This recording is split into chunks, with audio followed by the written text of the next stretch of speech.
മൂത്രത്തിക്കല്ലിൻ്റെ treatment എന്ന് പറയുമ്പോൾ കല്ല് എവിടെ രൂപപ്പെട്ടു എന്നുള്ളതനുസരിച്ചിരിക്കും.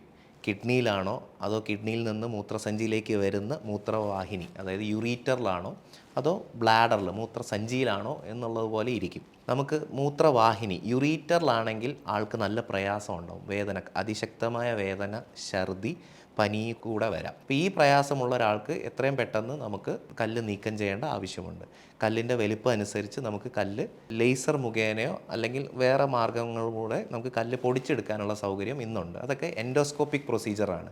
മൂത്രനാളിയുടെ അകത്തു കൂടെ ഉപകരണം കടത്തി വിട്ട് കല്ല് പൊടിച്ചെടുക്കുന്ന പ്രൊസീജിയറുകൾ. ഇത് കൂടാതെ നമുക്ക് കൺവെൻഷനലായിട്ട് പണ്ട് തൊട്ടേ ചെയ്തു വരുന്ന ഓപ്പൺ അല്ലെങ്കിൽ ലാപ്രോസ്കോപ്പിക് സ്റ്റോൺ റിമൂവൽ, യുറീട്രോ ലിത്തോട്ടമി നമുക്ക് ചെയ്യാം. അത് സ്റ്റോണിൻ്റെ വലിപ്പം അനുസരിച്ചാണ് നമ്മൾ തീരുമാനിക്കുന്നത്. ഇനി ഇതല്ല, കല്ല് രൂപപ്പെട്ടിരിക്കുന്നത് വൃക്കയിലാണെങ്കിൽ വൃക്കയിലെ കല്ലിന് നമുക്ക് ഇൻഫെക്ഷൻ ഉണ്ട്, കൂടെ ആൾക്ക് ഇൻഫെക്ഷൻ വരുന്നുണ്ടെങ്കിൽ ആ കല്ല് നമുക്ക് നീക്കം ചെയ്യണം. വൃക്കയിലുള്ള കല്ലിന് നമുക്ക് വേദന ഉണ്ടാവണം എന്നില്ല.